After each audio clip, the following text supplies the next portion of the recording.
Hello, everyone, and welcome back to the Having Notions podcast. My name is Kiki Nova, and with me is my boyfriend, Mister Kino. Here we talk about a bunch of shit. Each week we bring one thing to the table to talk about, and this episode is an absolute doozy. I've planned this episode 3 weeks ago. I've been super excited to talk about my topic, and I'm so scared it's going to be a letdown, but I don't care. Today, Oppose with me where I literally thought of my topic like 10 minutes ago. like I said, I care about authenticity. I did not tell you what I'm going to talk about. So I just can't wait to stare at him as I tell you guys what I'm going to be talking about today. Okay, I feel like I have to prepare myself for this one. What is this going to be? Please do not have any water in your mouth because you are going to spit it everywhere. This week, what I am bringing to the table is a theory, right? He looks so confused, alright, is a theory. I've seen a few people talk about this on the internet, but I have found possible new evidence about this thing that I've never heard anyone else talk about before. And if someone has talked about it, I apologize. I didn't know. But today Today I am talking about the classic early 2000s Barbie movies. Are they secretly LGBT movies? Okay. By the way you were talking, I did not think that is the direction that we were going. Where did you think I was going to go? I genuinely thought for a second there that you started to believe that the moon landing was fake and you were going to spend the next 45 minutes telling me how it was actually fake. That is next week's episode. Did you know Stanley Kubrick filmed that? I told you that. You don't act like that was your own idea. I know it wasn't. I know I'm not one of those tinfoil hat people that the moon landing is fake. But I do believe the birds work for the bourgeoisie. That I do believe. Okay. I don't, guys. I don't. I really don't. I feel like we can put our tinfoil hats on in another episode. Yeah. But I might sound fucking psychotic in this, but like I've seen so many things. Like I grew up with these movies. I've watched them countless times as a kid. Great, love them. Rewatched them as an adult. Boy, howdy are these movies fruity. Okay. I've seen most of these through you, but I definitely wouldn't have thought about them as in depth. So, I feel like for this is the kind of thing where for your topic I'm gonna like lay back and just kind of hear what you have to say, and then for my topic you're probably gonna end up doing the same. So it's gonna be one of those podcasts. I feel you guys are gonna be loving the sound of my voice by the end of this one. You guys are gonna think I'm fucking crazy. Anyways. Convince me. Okay, right. First point I have. Nearly every queer person I know loved these movies as a kid. But there's a specific trilogy and movie in particular that every single one of them loved. If not both, at least one of them. Okay? I don't talk to these people anymore, but like back when I was friends with like people when I was a teenager, a lot of them, actually nearly all of them, were part of the LGBTQ, which is great, good for them. They were talking about those movies, and I turned and I was like, oh my god, I used to love those movies as a kid. And they just look at me as like, how the fuck are you not gay then? Like, how the actual fuck are you not gay? Spoiler alert, I'm bisexual now, so there was that. But there was always a joke that forgot to flip the last switch with me. But that's one point. Every single queer person I know or have known had a relationship with these movies, right? Like, not, that's not groundbreaking evidence, but, it's a start. Second thing. A lot of the villains do seem fucking fruity. Like, think about the movies, the ones that you've seen. How, like, did the villains seem fruity to you? Yes, no? Some of them may have. It's an interesting thing because a lot of these films follow the classic tropes. A lot of these films follow the classic tropes of like the princess story, and a lot of them have kind of been flipped on their head more recently, showing like the female villains as sort of, they're independent women and they don't get married or anything, and they kind of No, like they're still villains because they do bad stuff, but the idea is that it's challenging the norm. So that's how I see a lot of them. I think definitely some. I'm guessing that you. This is gonna be completely different I to what have you're saying. examples on like in my notes here, so like I'll tell you in But a second, like after you say what you think. from what I remember, a lot of the male villains did seem to be quite like kind of Zesty. yeah fruity kind of coded like there's a one I think voiced by like Tim Curry or something that's pretty out there. Like he's very flamboyant and he's kind of dancing around and stuff, acting all flamboyant. And you think he dresses in pink as well. It's like okay, we're leaning into a lot of stereotypes here, but they're called they're stereotypes for a reason. And there's like it's not like that's a problem. But yeah, they do seem to be very kind of gay coded and kind of LGBT coded and yeah, I see it less with the female villains. I think a lot of the female heroes can kind of be interpreted that way, though. I'm going to get into that, so don't Yeah. worry. I covered a lot of ground with this. I've thought about this. I have like 3 A4 pages full of notes about this. I've come prepared today, and I've been dying to talk about this, and I did not tell you at all. I'm your mind is going to be blown. Well, go on then. Give Okay. me some stuff. Okay, I'll give you the examples of like the villains that seem like fruity, not just to me, but like the internet as well. I've consulted the internet, and by that I mean Letterboxd, because where else are you going to go where people talk about movies? Probably the safest place you can go. Exactly. I am not dipping my toes into Twitter. I refuse. No way. First villain that I think is probably the fruitiest of them all, like, is his name is Preminger. He is the villain in The Princess and the Pauper. Probably the fandom's favorite Barbie movie. Everyone says it's the best one. I disagree, but I see that it's like really good nonetheless. He's very eccentric, and it screams evil gay theater kid that went mad with power. That is what that might have been the one that I was. Yeah, that's thinking what you were thinking. I was like, wrong voice actor. But the voice actor is Martin Short. He is Jack Oh, hell Frost from the third Santa Claus movie. No, Martin Short's a very flamboyant actor. Exactly. So yeah, it just his song "How Could I Refuse." It is the I can't. It just is. It screams evil gay theater kid, and I fucking respect it. I really do. Like, the funny thing is, he doesn't remember doing this role. He doesn't. He doesn't fucking remember. He was he asked doing lots about of cocaine or something. I don't know, but like he was asked in like an interview. I can't remember where I've seen this, but apparently he was asked in an interview like what he like. The interviewer said like, "Oh, these movies are becoming really popular again. Like, oh, what do you think about your role?" And he's like, "I don't remember doing that." I'm guessing I did a good job because everyone remembers it, and still remembers it. But like, I don't remember this. I mean that can happen. There's like Keanu Reeves in the '90s did a lot of movies that he can barely remember because he was doing so many. So that might have been Martin Short's thing as well. Where Maybe he just showed up in the recording booth and just said the lines and left. But like, even if he did just show up, said the lines and left, he ate. He did so fucking well. He put everything he got into those lines, especially his little like song number. If you haven't seen this movie, at least listen to "How Could I Refuse." Please do, and tell me that is not a gay man.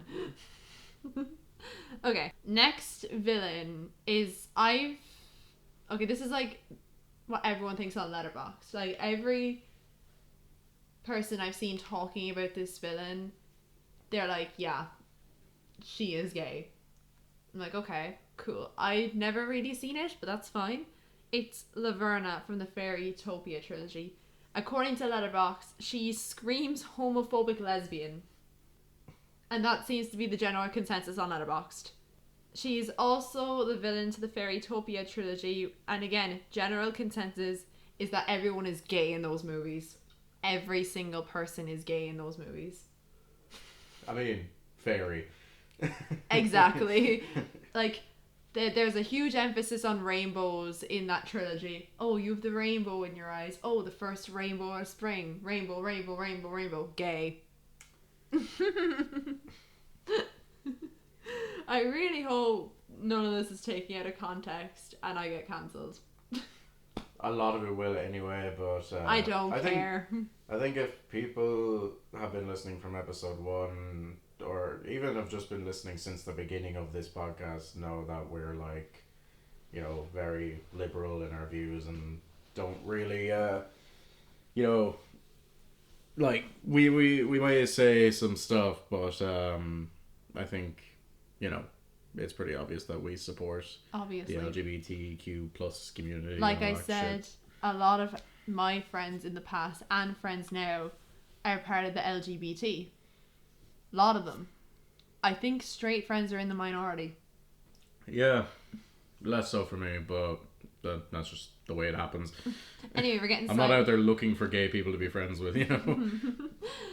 Anyways, back to my point. Not to mention, the Fairytopia trilogy in particular gave countless girls their first gay crush.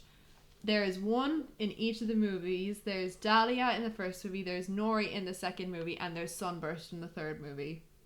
They are all... I've heard a lot of my friends and on the internet people saying that one of those three was their first lesbian crush. So there you go.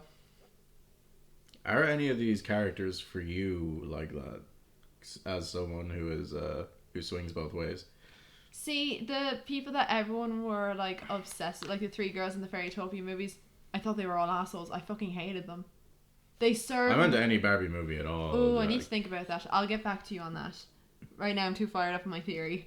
I will talk to you. I was just curious because I hear a lot of you like you know, a lot of what you're saying is, oh, my friends thought this and my friends thought that, but I just thought it might be interesting if you had any of these feelings towards these characters. If I had to choose now, I would probably choose either Eden from A Christmas Carol or Merlia from the Mermaid Tale movies.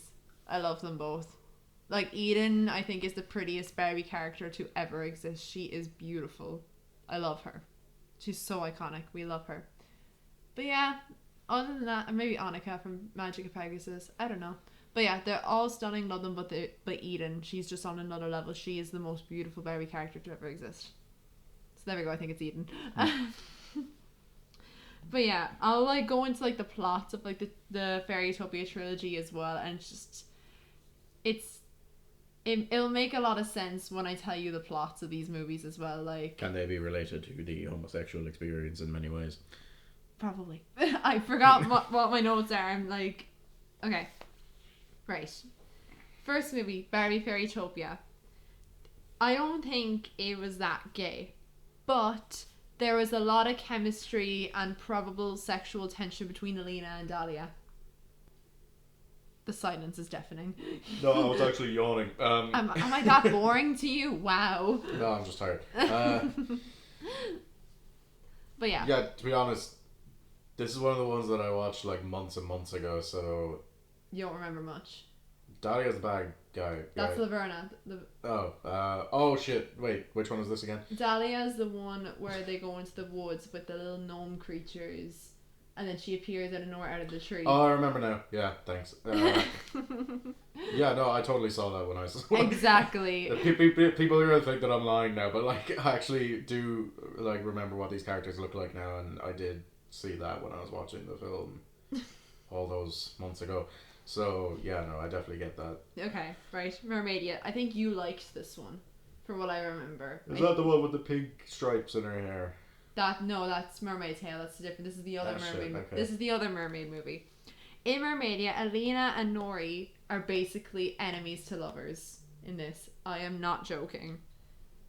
They cop out at the end and put Nori with Nalu because, you know, to cover their tracks or whoever, but realise, Nori and Alina were endgame. I am not joking. They're basically enemies to lovers. Nori serves mean lesbian with blue hair. The Blue Mermaid. Do you remember her?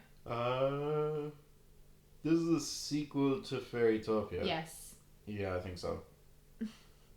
You don't remember these ones that well because this is towards the end. I wore him down and we watched a lot of the early 2000s Barbie movies because I love them so much and he's never seen them, so naturally I had to make him watch them.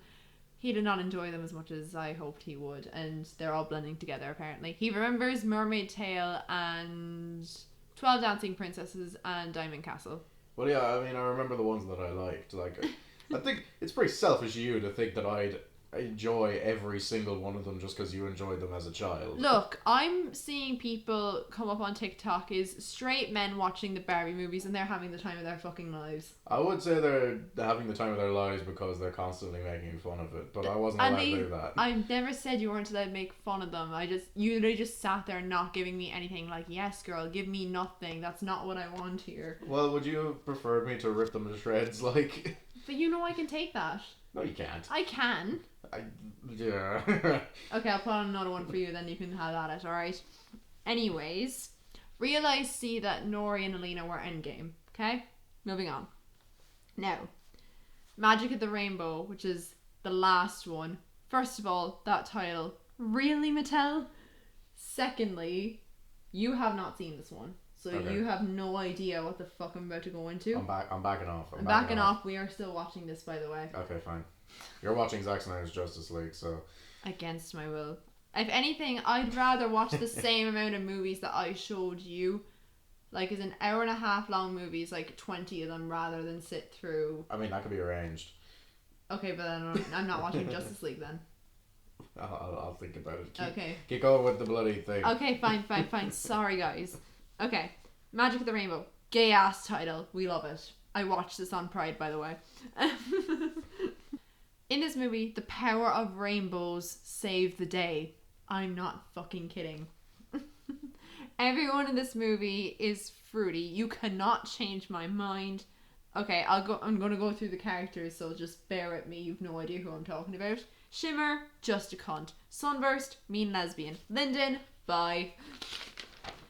Glee, bye. Alina, bye. Lumina, bye. Fabian, gay as Christmas. Now, is this you, like, interpreting it that way, or is that confirmed? Letterboxd agrees. Okay. So this is you and a bunch of other people interpreting it that way? Yes, nearly everyone who's reviewed this movie on Letterboxd agrees. What's this one called again? Magic of the Rainbow. Hey. Barbie Fairytopia Magic of the Rainbow. I'm just doing live research here because I have nothing to add to the conversation at the moment. Fine. Basic plot, Alina and co need to make the first rainbow of spring, but Laverna is like, nah, fuck that. You ain't doing that. Not on my watch. But there's a team up. They all use their magic against Laverna. Alina gets rainbow wings, straight up murder Laverna, and she screams that she hates rainbows as she's dying. Homophobic lesbian. So gay. I was obsessed with rainbows as a kid because of this movie. You're obsessed with rainbows because of this? Yes. So ever since I was a child, I was obsessed with rainbows. So a lot of, like, as I was writing these notes, a lot of things were kind of clicking in my head. I was like, oh, that explains why my parent asked me, was I a lesbian at age 16? Okay. Oh, God. But yeah. That is the Fairytopia trilogy. How gay do you think that sounds from what I've said just now? Yeah, again, when I'm, like, remembering these, like, properly, Mm-hmm. I do, like, remember seeing it a lot more, like, certain characters just acting in certain ways. And look, we could be reading way too far into it or anything. Oh, Mattel definitely did not expect people to read into it. Mattel definitely didn't, but even if the writers intended it to be read that way, I think it's just it's the Vince Gilligan thing of Vince Gilligan, for those of you who don't know, he created Breaking Bad. He said that when an artist puts their art out into the world, it ceases to be theirs. It belongs to everybody. And I like to take that approach to basically every piece of media. So the idea that regardless of the surface level quality of these movies, the fact that thousands or even hundreds of thousands of girls throughout the world can watch these and find a sort of solace in the idea that this could be a thing, even if it's not the artist's intent, the fact that, you know, these girls can interpret it that way and find sort of a solace and kind of I'm looking for a specific word, some sort a level of relatability to their Kinship. a level of kinship with these characters in that very specific way. I think that's beautiful. So, yeah. So that's your take on the whole Fairytopia trilogy thing? For now, anyways. Yeah, I mean, again, like, as I said earlier on, like, I could just rip it to shreds when it comes to, like, the animation and the dialogue and stuff like that, but why would I do that when I can talk about how nice it is that other people have found beauty in it? Yeah, exactly. But yeah, that's all I have to say about the Fairytopia trilogy for now.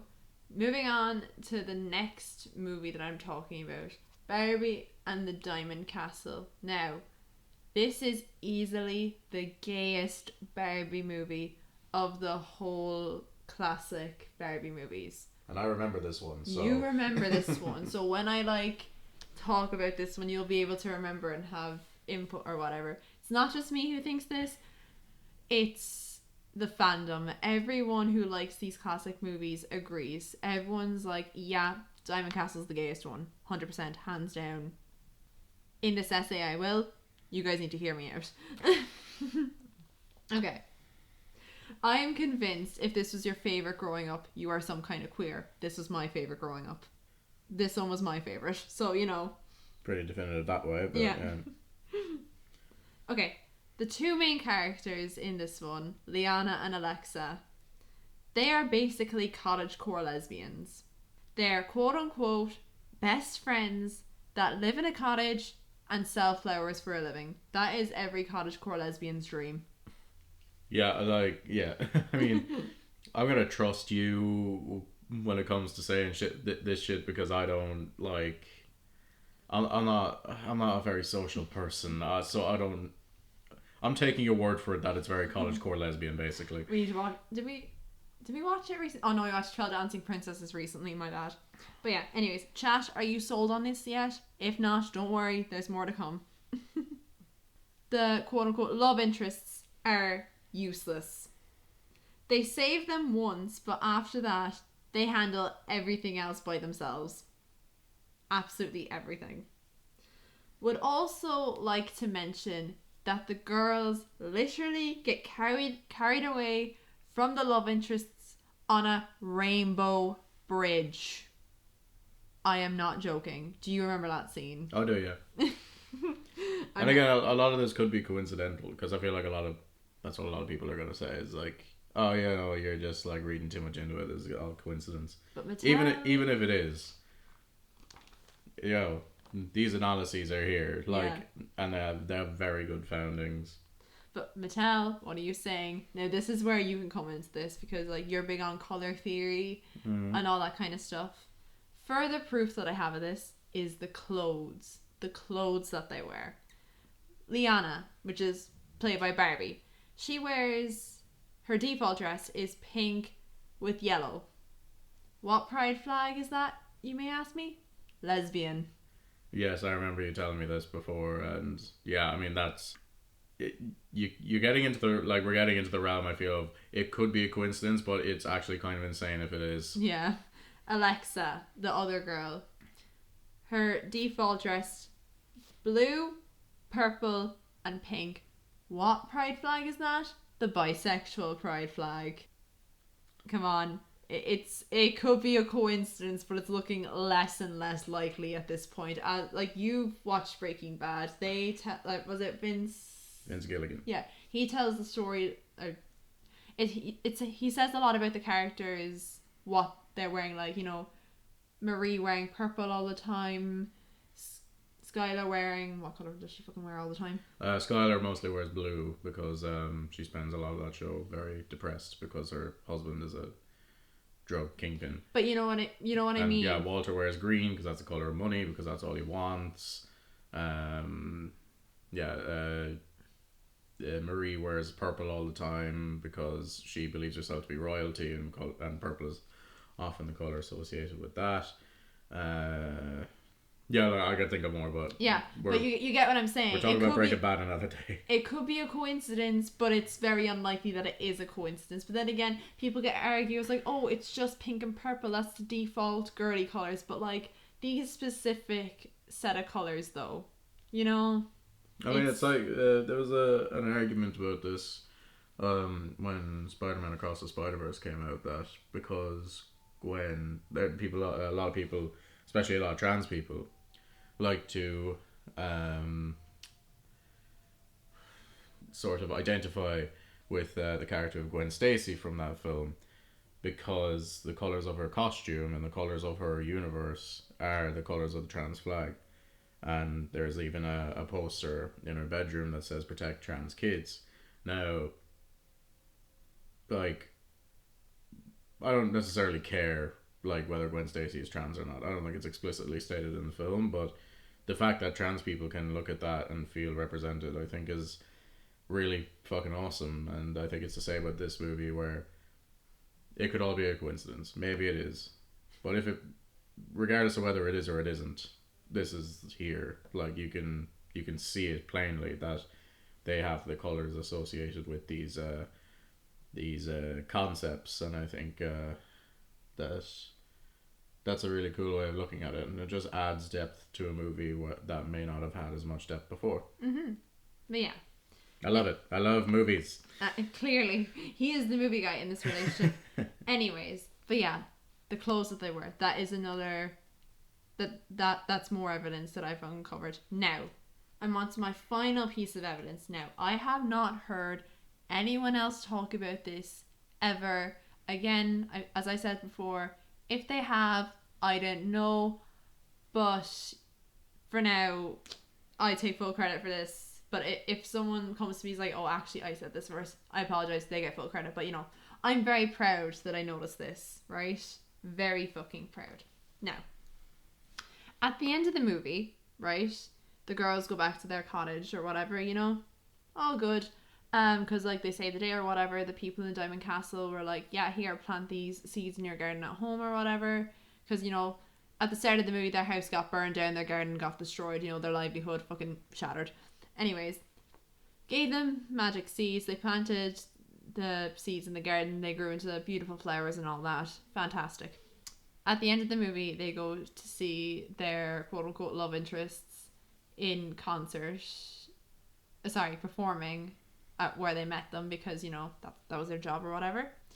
And they throw roses at them, like, onto the stage or whatever. What colour are the roses? Yellow. Now, you might be thinking to yourself, they're just roses. They're, like, the colours don't really matter, do they? Well, I done a little bit of digging. Turns out, different coloured roses have different meanings. And I have them written down here. Orange roses represent joy. Pink roses, Thanksgiving. White, innocence, purity, loyalty. Red, love, romance, desire. Yellow roses, you ready for this?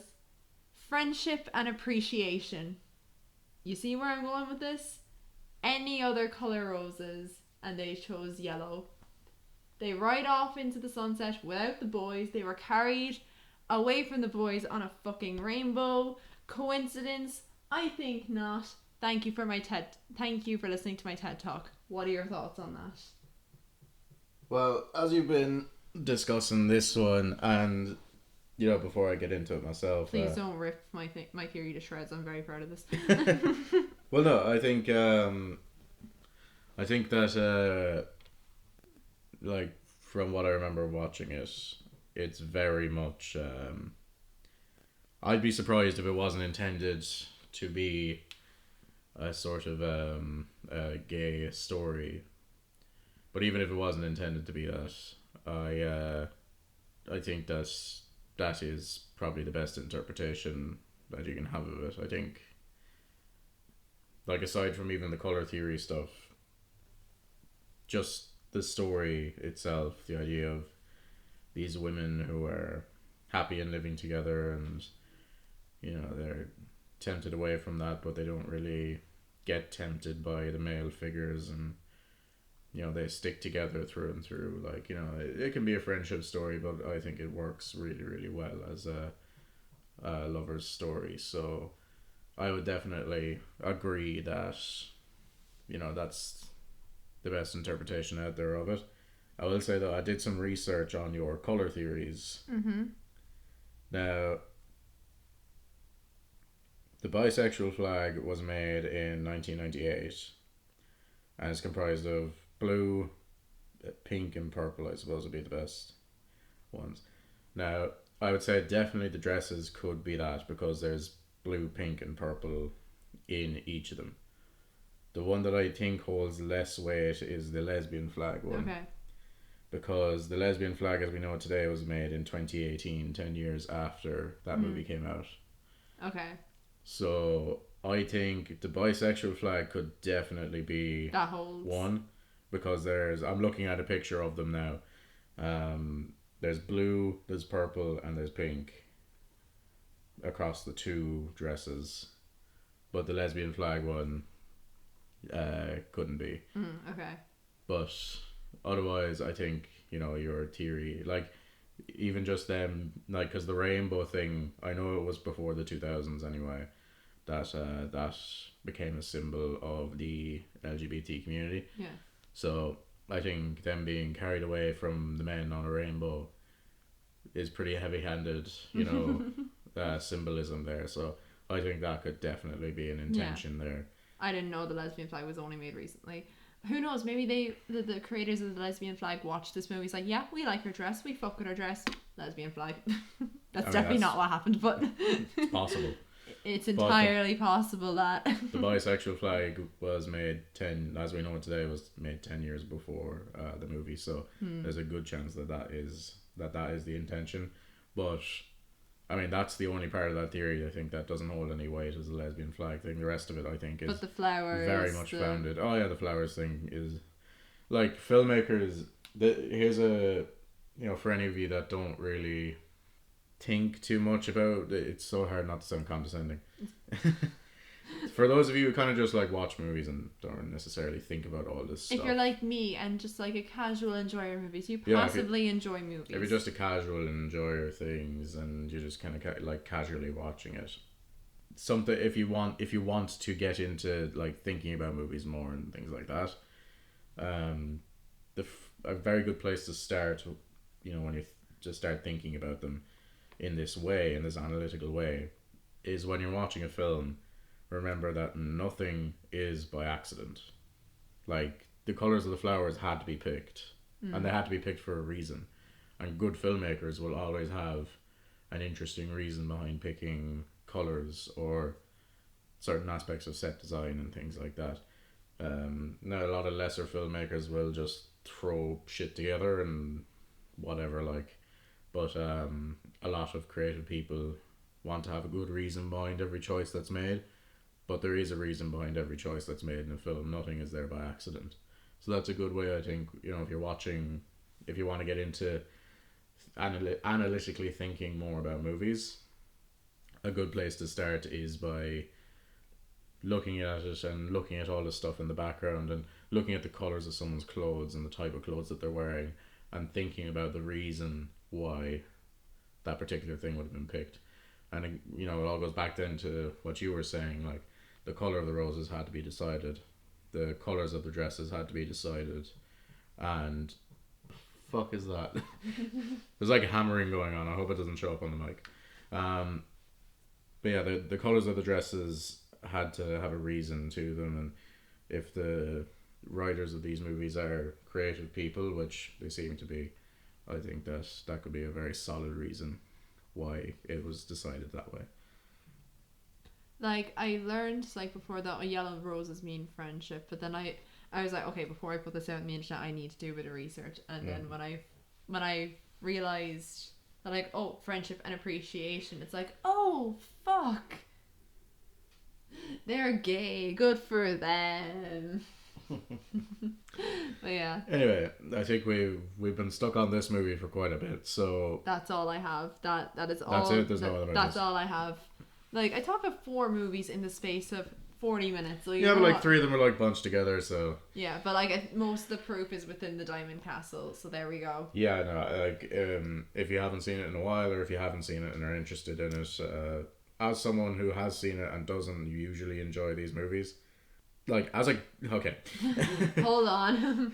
as a guy, like a straight guy As who, someone with a penis. as a yeah, as a straight guy who kind of watches more like superhero movies and shit. Not to say that like there there are superhero movies way worse than any of these animated Barbie movies. Quantumania, but whatever. Oh god, that's not even fucking Catwoman is way worse than anything put out by Mattel. But anyway, as someone who doesn't usually fuck with these kind of films, Diamond Castle is a pretty interesting one. None of them are especially long; they're all quite short. They're like an hour and 10 minutes, an hour and 20 minutes at most. So yeah, they're short enough. So you can watch like if you haven't seen it in a while, or if you haven't seen it and are thinking about it, then go and watch it with this context and come up with more ideas for yourself and see if you maybe there's something that you I missed there's entirely. definitely something I missed. Maybe there's something you missed as well, and you can see can you find more evidence pointing towards these films being interpreted this way because I think it's a really fantastic interpretation to have. Let us know if you find anything else. Let us know in the comments. We would absolutely love to hear your theories. Like, I'm not joking. I want to hear them all. I genuinely do. But yeah, that's all I've brought to the table this week. Did you enjoy that? Did you expect that's where I was going to be going? Like what? I expected we'd land on Diamond Castle for a while because you've obviously spoken to me about this more in private. Definitely from the way you opened, I thought this was gonna go straight into tinfoil hat territory. Tommy Wiseau was actually our overlord. I mean, that's not a tinfoil hat thing. That's just real. But I do like how the conversation came back to film, a subject that I actually have some amount of knowledge in. He has a degree. I have a degree in it. It's great. I don't like to flash that around though. Like I hate guys. As is people in general, because like all people are like this. I hate people who are like, well, I actually have a degree from who gives a shit, and that qualifies me to be smarter than you. Like I hate that. I went to film school.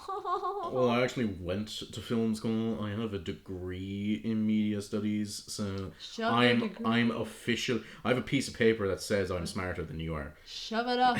Yeah. And those people know where they can stick it. So, as someone with a degree in film and screen media, In a not condescending way. degrees in film and screen media mean fuck all in the grand scheme of things. Quentin Tarantino never went to film school. So, with all that being said, like I love talking about movies. So, even movies that I don't have a particular affinity for, I still love talking about them. And I love thought you'd learning about enjoy them. this topic because I feel No, like yeah, I love like learning about these things and seeing what other people think about these things, and also because they're movies that I don't usually enjoy.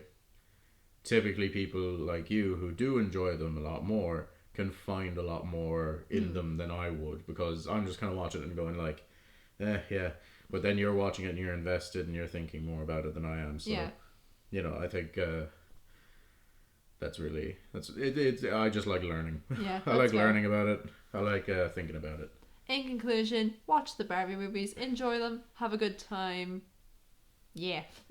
So, what are you bringing to the table? Well, because of all my spiel about having a degree and saying that that it's beautiful, like the interpretation of film is beautiful, and the way that everybody can interpret it in different ways. Yes. And the idea that if you truly love a movie, you can find the hidden meaning and the hidden beauty in it.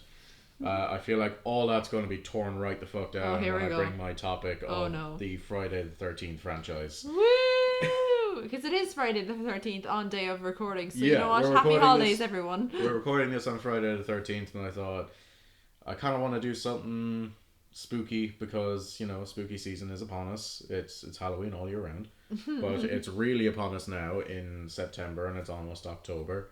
So I'm getting excited for it. It's Friday the 13th. We're actually going to the cinema later, but when we come back, regardless of what you're doing, I'm sitting down and watching a Friday the 13th That's film. totally fine. Because it's a religious thing at the moment for horror fans. Like, any horror fans out there, do you seriously not at least attempt a Friday the 13th movie on Friday the 13th? It has to happen. And as we'll get into, I do not like this franchise. It sucks. But you gotta do it on Friday the 13th. You gotta do one on Friday the 13th. So I guess I want to get into, not necessarily just go through each of the films because that's boring. Yeah. But I kind of want to get a gauge of how much you know and how much your opinion is. Because this, for those of you who don't really know much about Friday the 13th, this franchise fucking goes places. It's ass. It goes places and back. Like it, and like I mean this literally. He goes to Manhattan. Jason goes places, okay, in the world and beyond. So Jason on a boat. like, there's a lot, okay? So I do kind of want to get into that a bit, not so much in a retrospective sense, but just to see how you react to the different places that Jason can go, and talk about, because I said I didn't like it, and I don't like this franchise. There's a lot of love out there for it, and if you love Friday the 13th, one, I do get it, and two, that's good for you. Yeah, good for you. We're not shaming you, but personally, no. I think it's ass. Like, I'm gonna rubbish it a bit, but like like I said, every Friday the 13th I sit down and watch one of my favorites. Yeah. And there's like a couple of these movies that I do like and I do enjoy watching every once in a while, because I do genuinely think they're good movies, but just the majority of them fucking suck. So anyway, just to get a feel for your kind of thoughts, because I know that you don't like it. No. But I've shown you a couple of them. Yeah. What do you think of the Friday the 13th franchise and Jason Voorhees in general?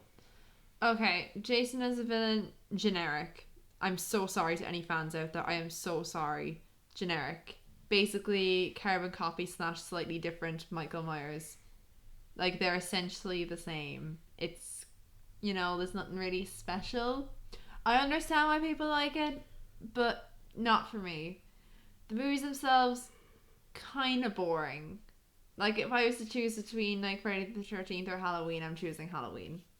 It's... Why do you think, like, I want to get a discussion going, so, why do you think that they're boring? Like, what bores you about them? Characters don't really go into depth of any of them, From what I remember, it's been time since I've seen any of them, so I could be wrong here. So, don't take it personal, take what I say with a pinch of salt, that kind of way. But from what I remember, they don't go in depth with, like, any of the characters. There's no Laurie Strode that stands out from the rest. Exactly. There's no Nancy Thompson. They're all the same. They are all the same. Like, what ones have I seen? I've seen the remake, which was the first one I've seen, and I actually kind of enjoyed that. I thought that one was kind of fun. Like, it was kind of trash, but it was fun trash. I'll get into my thoughts on the remake in a minute, but yeah. It's trash, but it's fun trash. First one, boring. Like, I was bored in the first one. Like, oh, I get it. Like, Jason's mother's the killer. Whoa! And, like, oh, Jason comes out of the water at the end. Whoa! Like, boring. Whoa! What? But yeah, boring. Second one, I remember we watched the second one and I don't remember it. Really? I do not remember it. So clearly I was bored. I quite like that one, so I'm going to get into that. I'm guessing I was bored if I don't remember it. Yeah. So yeah, each and every one I've seen, it's been kind of boring bar the remake, which I feel like I'd get shanked for on Twitter.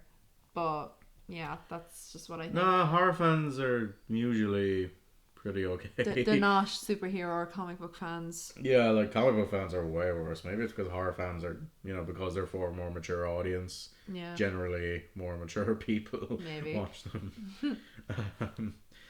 Yeah, but every fandom's gonna have their weirdos. Yeah, but anyways, that's what I think. That's what I remember. It's been time. We've seen the fourth one.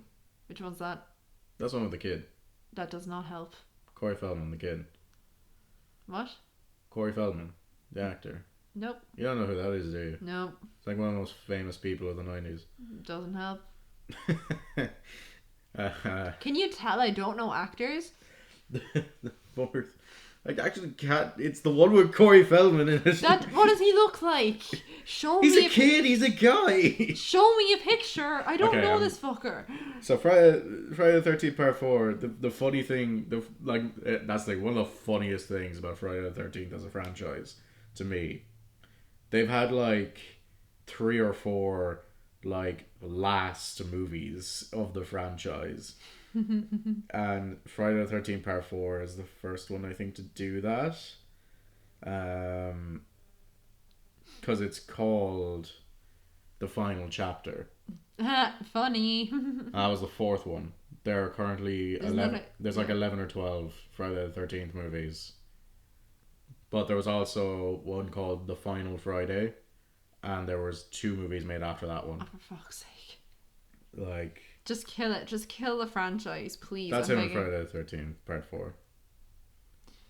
He sees the women getting changed, and he's like, oh yes, because I'm a teenage boy. Vaguely familiar, but it doesn't really. Yeah. Anyway. I'm sorry. You have seen it. Okay, I believe you. I believe you. Okay. So I guess I'll just do like a slight retrospective.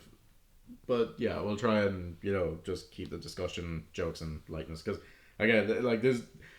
even if you're a fan of this franchise, you have to admit it's kind of hilarious. Like... it's goofy. The first Friday the 13th movie, as you said, is a rip-off of Halloween. Yeah.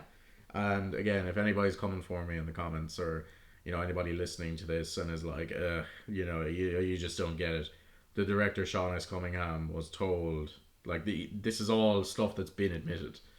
Sean S. Cunningham was told, we need you to make, like, Halloween is the shit at the moment. It came out 2 years before Friday the 13th Part 1. And yeah, Halloween is the shit right now. Make Halloween again. That's why there's so much of it ripped off. Like, completely. Studios, you'll never fail to. Like the POV of the killer, which was, it was done before, but it was popularized mostly by Halloween. That was done in Friday the 13th. Having a completely silent killer was done in Halloween before. Just the idea of the final girl being like the virgin good girl, that's from Halloween. I wish you guys could hear me rolling my eyes right now. It like, I genuinely cannot. What am I saying? Sorry, I had a bit of a brain moment. It is absolute, like, and that doesn't devalue it as a film. I kind of enjoy, like, okay, I don't like the first one, but I do enjoy bits of it. Like, I think Betsy Palmer does really well in it. She fucking hates it as well. She hates that movie. For real. But I think she does a good job in it as Pamela Voorhees. I think it's a cool twist, and it's one of the few things that makes it different from Halloween, in that the killer isn't like a big scary guy with a mask. It's actually, basically the scary guy with the mask's mom. Your mom. Your mom. We're mature, we promise. You know who else likes to kill teenagers? My mom. Yeah. I love Regular Show. We should do an episode on Regular Show. Oh yeah, we should. But anyway, we're on Friday the 13th. I'm actually getting bored. Do you know the bit in The Office when Jim is talking about his job and he just goes, "Fuck, I'm boring myself." You said that last week as well. You said that in last week's episode as well. Maybe I'm just a boring person. I don't know. You're not a boring person. You just chose a boring topic. That's true. No. The movies get more insane after this one. But yeah, Part 2. That's all it is in Part 1. It's a, pretty. The mom is the villain. It's a pretty fine movie, and it's carried by a twist at the end. Wow. I feel like it's interesting because it's one of the few franchises where the first one isn't obviously the best. Because, Nightmare on Elm Street, the first one is obviously the best. Yeah. People make arguments for the third one, but come on. Halloween, I don't think anybody can disagree that the first one is the best one. And, Scream, the first one's the best one. Maybe 4, but, typically it's the first one. Scream 1 and 4, they will forever have my heart. They can never make me hate you, Scream 4. Predator, the first one's obviously the best. I was going to say Alien. I love the first Alien more than the second one. A lot of people prefer the second one, and, that's valid. Then there's me, I prefer the third one. Really? Yeah, the third one's my favourite. Fuck. Just when you think you know someone. So yeah, most of these horror franchises, like, it's weird that the first in this franchise is as bad as it is. And like, I think everybody agrees that the best one is far from the first one. So anyway, on to part two. I quite like part two. Okay. It's got all the tropes, like it's got the cast of teenagers that we don't really give a shit about. But I do think that the kills in the second one are really good. That's the one where the guy it's it's so funny that I feel bad for laughing at it. It's the guy in the wheelchair. Oh no. And Jason stabs him and he rolls down like a million fucking stairs Oh to his god. death. Oh It's god. so fucking funny.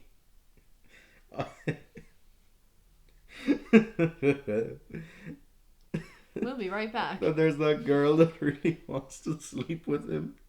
And she's just making the most obvious advances, but he hasn't a clue. Oh, I love it so much. Like, I do think that this one has the best kill. Not the best, but maybe like some of the best kills in the entire franchise. But I think the main reason why Friday the 13th Part 2 is the best one is because it has the best final girl of the franchise. Yeah. I would say I was going to call him Travis Scott, but that's a different guy. You say Travis Scott. I think well, two things. I think the artist and I think the character in The Sims. It's Tommy Jarvis. Tommy Jarvis is a better character, but he's a guy. So he's a man. The best final girl is in part 2, I think, because she has a degree, like me. She has a degree. Since you got your degree, you fucking know everything. Is that going to become a running joke? Or it's just like, well, I have a degree. Yeah, I think so. Since you got your degree. But she has a degree in child psychology. Oh, God, and because Jason was, he almost drowned when he was a kid, and they all thought he was dead. And he saw his mom get killed and stuff when he was a kid. Like, I think the final girl being a child psychologist, it just works, doesn't it? Yeah. The idea is... I do remember the ending of this one. Yeah. He's a man-sized child, and she's like a child psychologist. It just works. And then the way she sort of defeats Jason at the end is she finds the shrine that Jason builds for her mom. Or for his mom. Shit. Your mom. She finds the shrine that Jason builds for his own mom, and she takes the sweater and puts it on. Ew. And does her hair like Jason's mother, and pretends to be Jason's mother, and that's how she subdues him. Yeah, and it said like throughout the whole movie that she looks like his mom as well. Yeah. I think it's like at some point earlier on in the film they pick up a picture and it's like, oh, Ginny, like, you look a lot like the girl in this picture. So yeah, I think that's the best final girl, because the problem with final girls in most of these movies is that they scream and run. Mm-hmm. And that's all they can do until they like maybe get the upper hand at the very end. Whereas what I like about Ginny, and it's the same reason why I like Laurie Strode or Nancy Thompson as final girls, is that they actually have fucking brains. And Ginny is able to, use her brain to defeat Jason Voorhees. And, it's the ultimate fight, isn't it? Brains versus brawn. Mm-hmm. And most final girls don't have brains or brawn. Big tits, blonde hair. They have big tits, blonde hair, and they can scream really loud. But Ginny actually has, like, an interesting character trait that helps her in the final act, and I think that's really, really cool. So that's why I really like the second one. Like, often I will choose to watch the second Friday the 13th movie when the mood hits, to watch some Jason, even though he doesn't have his hockey mask yet. Because that's the other weird thing, is that he's not in the first movie. The second movie is Baghead Jason, and it's in the third movie that he gets his hockey mask. Speaking of which, the third movie, fucking terrible, but it's so funny. Because that's when they were experimenting with 3D. Oh boy. But 3D, like, it's still not good, but it wasn't good then either. Jaws 3 looking ass. There's bits. I dare all of you to watch Friday the 13th Part 3 and look up for the 3D effects. Because there's like bits where people like poke stuff at the camera. There's a bit where a yo-yo is coming down at the camera and it's like, woo, woo, woo. And like, that's the one where Jason squeezes a guy's head so far his eye pops out and the eye pops out directly towards the camera. It's so fucking funny. Like, because it's so obviously you had to make this for 3D and make it look like it's 3D. And it looks terrible. I love it. Someone revoke his degree. Take it away. I have a degree in film. Anyway, part 4, which you have seen. Which I don't remember, but yeah, go on. But you've seen it. Okay. It's the best one. Like, it is the best one. Come on, part 4 is the best one, right? Final chapter. I don't remember. No, I'm talking to the people. Oh, am I not people? No, but you're different people. Those are the people that we can't see. You sound schizophrenic. I'm just like Jason. Oh boy. Did you have coffee this morning? Is this I did, yeah, but this clearly it wasn't enough. Continue. Oh, fuck. Okay, part 4. We gotta get through this. Talk. Okay, part 4, you've seen it. Yeah. But it's really good. Okay. Because one, it's got Tommy Jarvis, who's a really interesting final boy. Boy. Because he's like a fucking wizard makeup artist, despite being like 12 years old. But, it's an interesting character trait, and that's how he defeats Jason in the end. Is he basically does the same thing that Ginny does, but in a different way, where he dresses up as Jason. Like, he sees like an old picture or a drawing of young Jason and dresses up at him, and that's how, like, because it's the idea is that Jason is like dim-witted, and he probably has some sort of like learning disability, and also because he never really progressed. Like, he was so mothered by Pamela that he never really grew up. Mm-hmm. So that's how they're able to get the psychological edge on him. And I think that, makes for a really interesting and endearing character. And just the fact that he's a kid as well, I think, makes him automatically endearing. He's just a boy. Like, he sees the girls get changed and he goes nuts. I mean, every boy can relate. Well, every straight boy can. So, yeah. I think that's all of this stuff kind of endears you to the character and makes him likable and lovable and all that kind of thing. And the fact that he's a kid makes it lovable rather than weird and creepy. Mm-hmm. But the other thing is, like, the other characters in it, some of them are sheets of plywood, but some are actually really interesting, I think. Yeah. And easily the best of the more kind of adult characters in the film is Crispin Glover. And for those of you who don't recognize that name, he plays Marty McFly's dad. He plays George McFly in Back to the Future. And he's in Friday the 13th Part 4. And because it's Crispin Glover and he's awesome, he is so fucking funny, so charismatic, and so endearing. And possibly, I saw it recently, like, people saying that, he possibly has one of the best arcs in the whole franchise. And I think he does, because he is obsessed with sex. Because I think he's a virgin. Bless.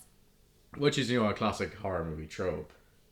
But the idea is that he learns throughout the film that it's okay that he might not be the best in bed or anything like that. The point is that he's like a good person and likable and all that. And then he asks for a corkscrew and Jason gives it to him in the side of his head. So that's also hilarious because it's Crispin Glover. And also he dances like a freak. We gotta watch this one. Okay, It's so funny. Okay. It is hilarious. So yeah, I love Friday the 13th Part 4. It's like, I probably have 3 Friday movies that I'll go back to a lot. It's Part 2, Part 4, and I'll discuss the last one. I'm gonna race through a lot of these after this one. because I do think that part 1 to part 4 is a solid series of films. Okay.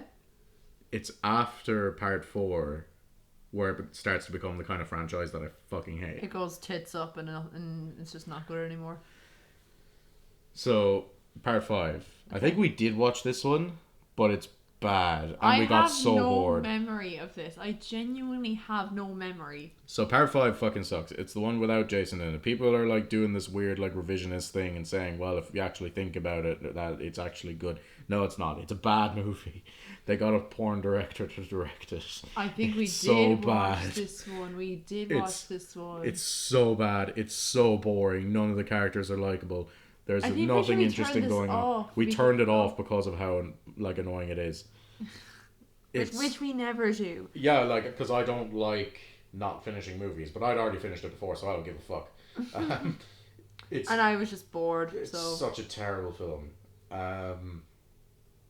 Yeah, and the twist is bad at the end that Jason isn't Jason. Wow. Part 6 is called Jason Lives. He's alive. This one's actually not bad. Tommy Jarvis comes back. Like, he was in the 5th one as well, but yeah. In the 6th one, he comes back, and the dumb motherfucker... while I explain this one, can you get the charger for the laptop? Where is it? Well, the wire is there, but the plug's in the bedroom. Oh my god, you're actually making me get up. What the fuck? It's gonna die. The podcast is gonna die. Okay. Oh my god.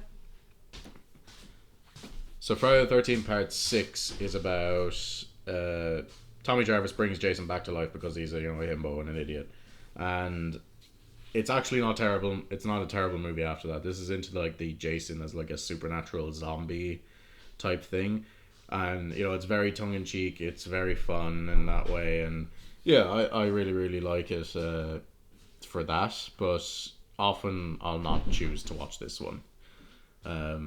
Part 7 then I think is the New Blood. A lot of people do like it, and I understand why, but I don't. Like, New Blood has a girl who can move shit with her mind, like Carrie style. Like, it's basically Carrie. And yeah, like, I don't love it, and I'd probably never choose to watch it. Where it really starts to become like really bad for me is in part 8. Jason takes Manhattan. Jason on a boat, Jason on a boat, Jason on a boat, Jason on a boat. Or as I would prefer to call it, Jason takes a boat to Manhattan, because he spends about 20 minutes in Manhattan, and I'd say he probably spends all of about 5 minutes actually in Manhattan, because they blew all their money on the one shot in Times Square, which is great. Like, it's a great shot, and that's all the value that there is in that movie. And what's it, part 8? Part 9 I think is the final Friday. Kill the franchise. Jason goes to hell. He's killed in the first 5 minutes. Okay. His spirit then infects randomers. Okay, like, there's no Jason after it. It's his spirit infecting other people to kill people. It's really boring. How is this franchise not dead yet? I mean, it's dead. There's a show, I think, coming, actually. That's not killing it! You can't kill him. People have tried to kill him. They've killed him like 5 times. Kill the franchise! It's like fucking William Afton in FNAF. He always comes back. Yeah, Jason always comes back. You can't get rid of him. You can't get rid of Michael either. Like, they say they killed him at the end of that last one, but... There's a cold sore. They're like a cold sore that keeps coming back. Which one was I on? Oh yeah, Jason X is in a lot of ways the best one, because it's Jason in space. Did you know that Jason went to space? Fast and Furious went to space. Like, what is everyone's obsession with space lately? Stop. Kill the franchise, please. He went to space in 2002 or something? Okay. When a franchise decides it needs to go to space, that's a sign it needs to die. Do you know what Uber Jason looks like? I think you might have showed me, but I don't remember now. Well, I gotta show you again then, because Uber Jason, those of you who know, like, this is fuck the places that this franchise went. There's no need, like. So Jason, while he's in space, gets infected by a bunch of nanobots that turn him into this fucking thing. Thoughts?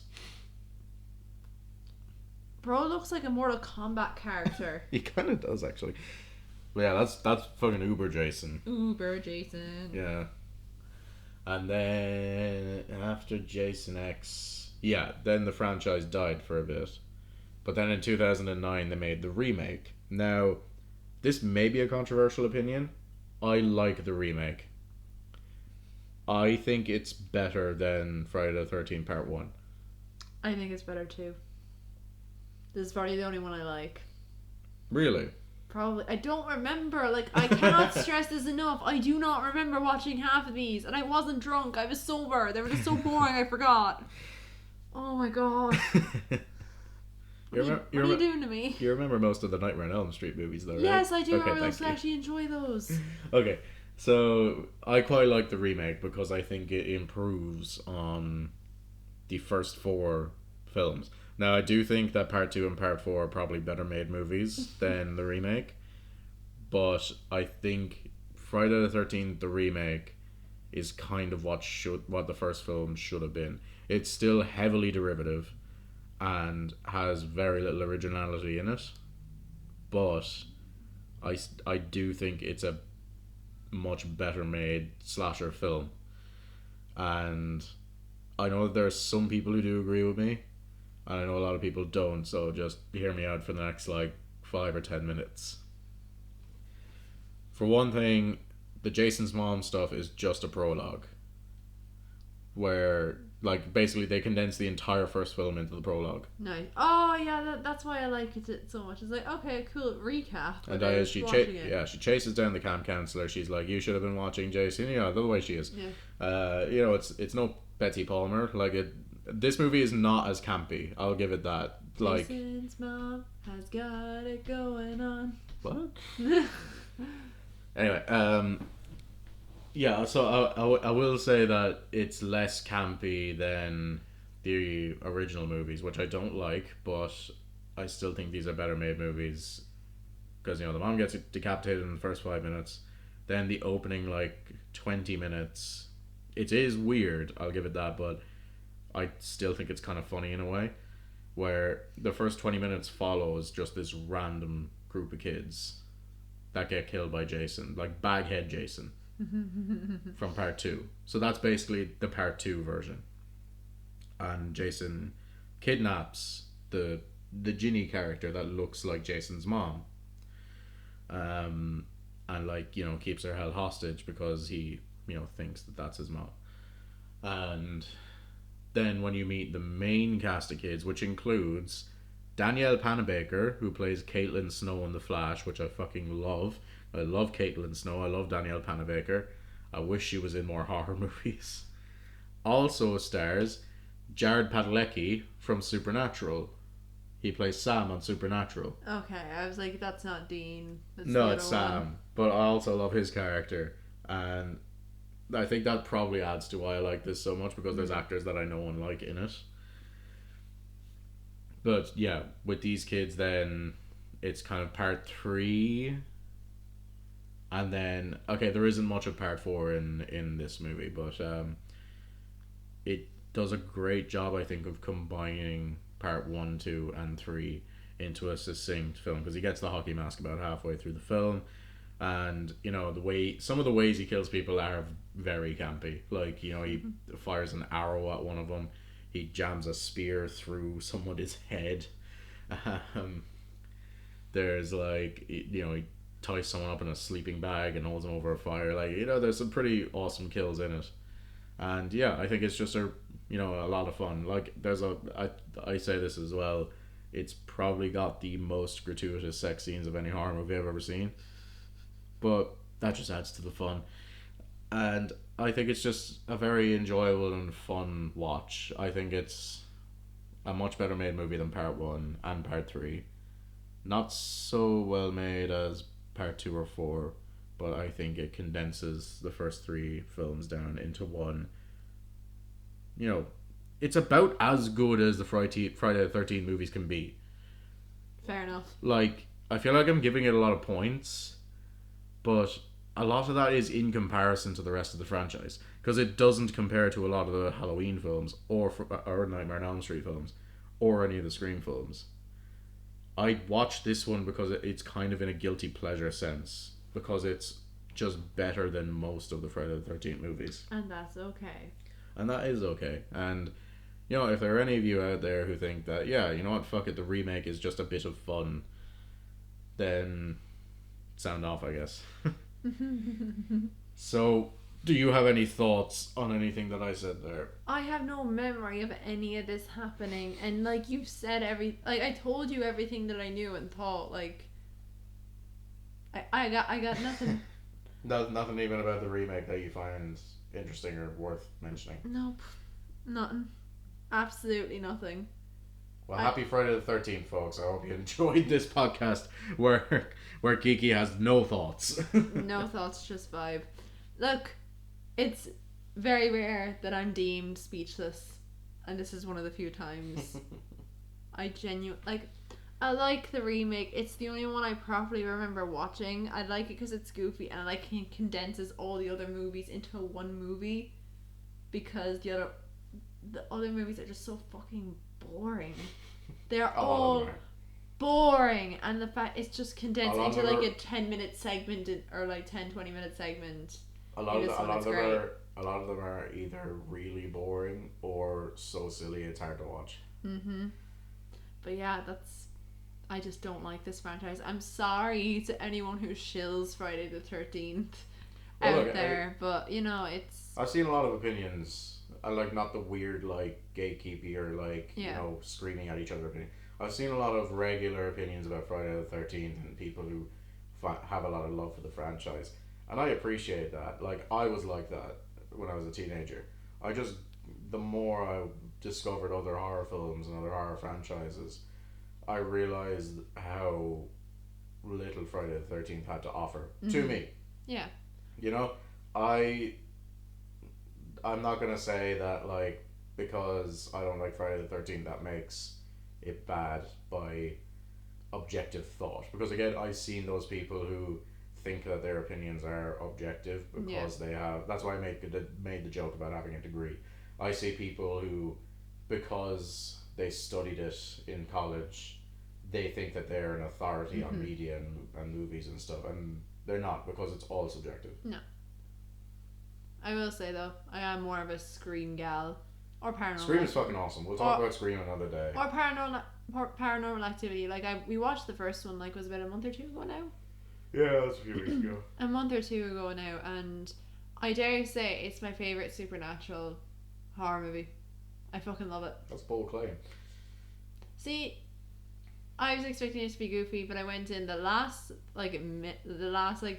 final part of it actually got me. I was like, whoa, that never happens, because like I'm so unfazed by horror movies, because like I was terrified of watching them as a kid, so I went and I learned everything about them. I learned the tropes without watching the tropes. I knew everything, so I was so unfazed. Like, the first horror movie that actually kind of scared me was probably the Babadook or Carrie.